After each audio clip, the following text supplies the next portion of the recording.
your troubles away.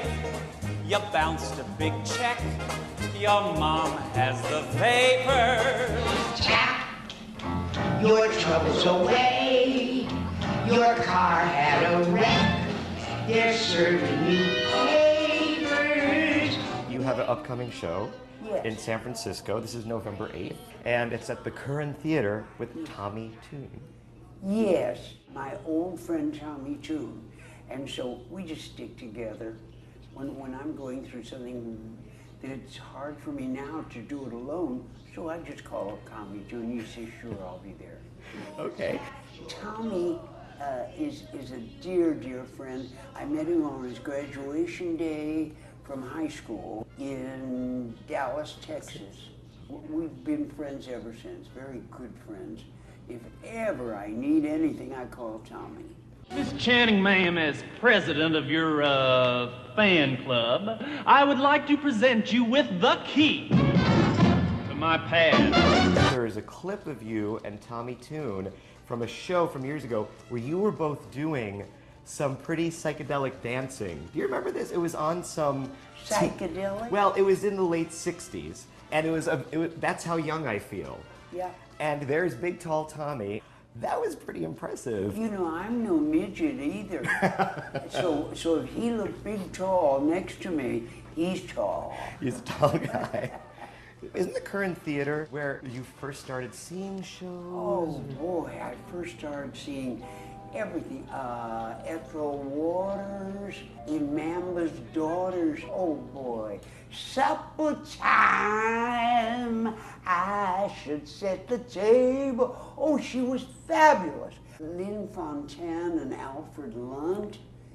Oh, they were there at the Curran, and everybody came to the Curran unless they went to the Geary. I was a little girl and I got 50 cents a week allowance from my parents. So I spent every bit of the 50 cents saving up, like for a $2.50 ticket at the Curran Theater. I could see the greatest stars that traveled, the hit shows from Broadway, and I saw it. Everybody came to life on that stage. Did you ever play at the Curran yourself? Oh yes. Okay. Oh yes. Hello Dolly played there. I want to be buried between the Curran Theater and the Geary Theater. Oh yes. And they agreed, all right, we'll get the cement up and everything. Now, also in San Francisco, I understand, I just found out, and I think you did too, Yeah. that there's going to be a Carol Channing Day at the Chronicle. Well, my Uncle Bill Chandler, he's no relation because mine is Channing.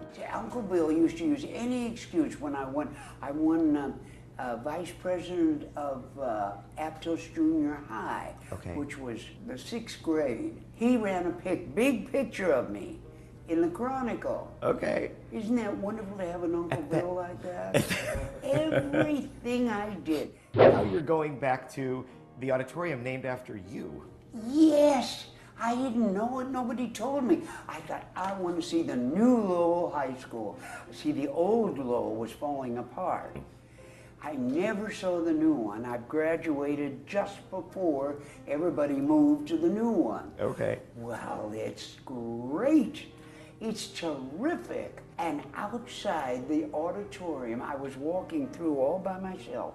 I looked up and in front of the school auditorium it said, the Carol Channing Theater. Nobody told me. Oh boy, this is a thrill to have your high school name the school auditorium after you. That's better than the New York Times. It's an honor. Yes, it is. A kiss on the hand may be quite continental, but diamonds are a girl's best friend. Oh, well, it's true. I am the best historian for San Francisco. You went to the Golden Gate Bridge, Yes. and it was being built? It wasn't built yet. It was just about 2/3 built. And they said we would like the 2 school officers.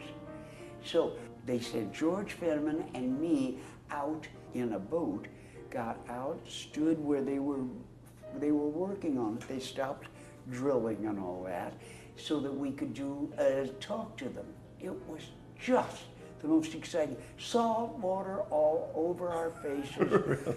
My Midian skirt was drenched. George Fenneman was all wet. It was very thrilling. Imagine, I'm a monument in San Francisco, that's all. Well, yeah, I would say a few other back, places.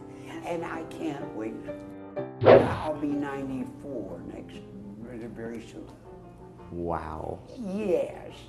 And you know, if you keep working, you can't get old. For I gotta go again, I gotta drive again, I'm gonna feel my heart coming alive again.